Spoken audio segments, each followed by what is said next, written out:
This is homemade spinach and ricotta tortellini, marinated in a sage and butter sauce. In this video, I'll walk through the steps necessary to create this beautiful dish, as well as some issues encountered whilst making it.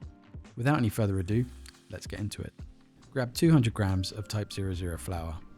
This one is an all-purpose flour by Caputo. Form it into a volcano shape on your worktop. It's supposed to be better than a bowl, although you can use one if you prefer. Crack 2 whole eggs and one with the yolk only in the center. Add some salt, then break the eggs and gently pull flour from the edges to the mix, aiming for a thick orange-like texture. If the flour walls collapse and it gets chaotic, like in my case, don't stress, just mix in bigger chunks of flour to form a crumbly dough.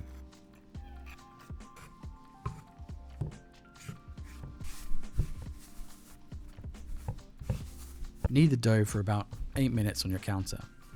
If it's still dry and flaky after 5 minutes of kneading, then spritz it with water using a spray bottle.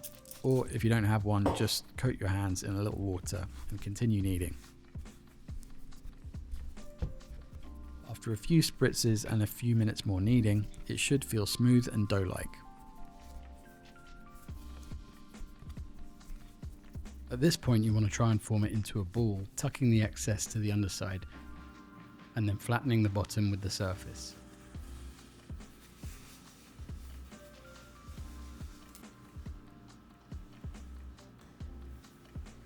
Wrap it in plastic and let it rest for 30 minutes. This will give the dough enough time to hydrate and create a gluten structure.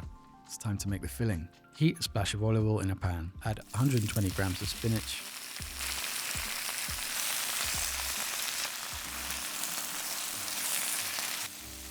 with a pinch of salt, and cook until wilted.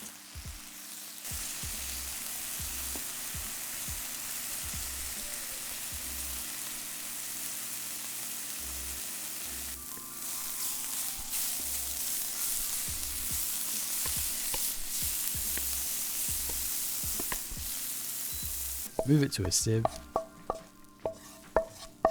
Press lightly with a fork to drain excess liquid.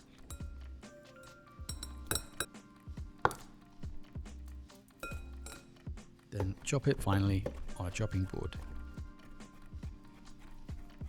Add a pinch of salt, pepper, and ground nutmeg. Mix the spinach with 250 grams of ricotta. I used way too little here, by the way. Recipes often call for 60 grams of parmesan and a squeeze of lemon, which unfortunately I'd forgotten, but this should be added too.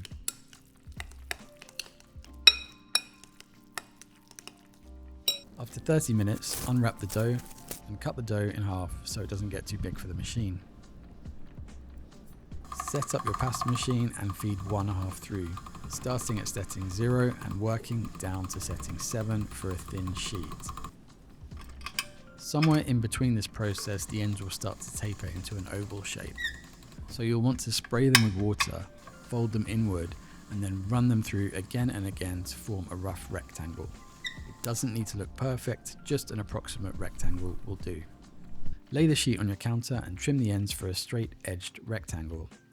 I used a tape measure to get a roughly straight top edge, but honestly you can skip this step and have more perfect squares if you just invest in some pasta cutting wheels. Without a wheel, you could just use a knife to cut 3-inch squares with long straight cuts vertically and horizontally, but I didn't do this. Conscious of my drying pasta, to speed things up, I folded a corner diagonally to make a square, cut off the excess and used that as a template. Guaranteed your squares will be uneven with this method, but it's quicker than using a tape measure if you don't have something like a meter stick handy. Also, don't stack them like I did. They'll just stick together so that when you try to pull them apart, they'll turn rectangular, just like this. Put the filling into a piping bag with a nozzle, or just use a spoon if you don't have one. Piping might be messy if it's your first time, but it gets the job done. Place a small marble of filling in the center of each square. And once that's done, now comes the forming of the tortellini. Pick up a tortellini and spritz the edges of each square with just a little water. Fold into a triangle and press to 1 layer thickness to seal.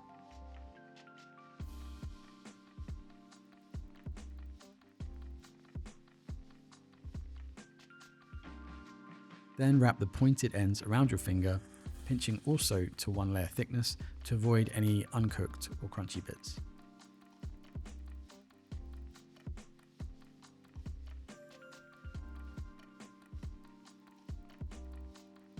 Some edges may have dried out if you left them out for too long on the worktop, like I did.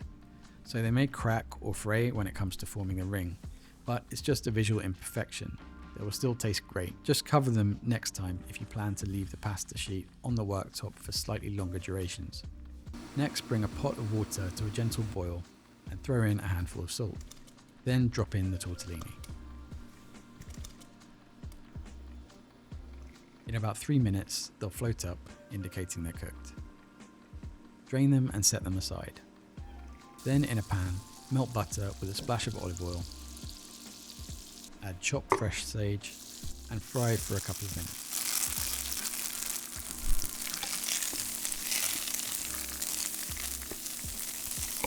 Add the tortellini and toss it in the sauce for a few minutes.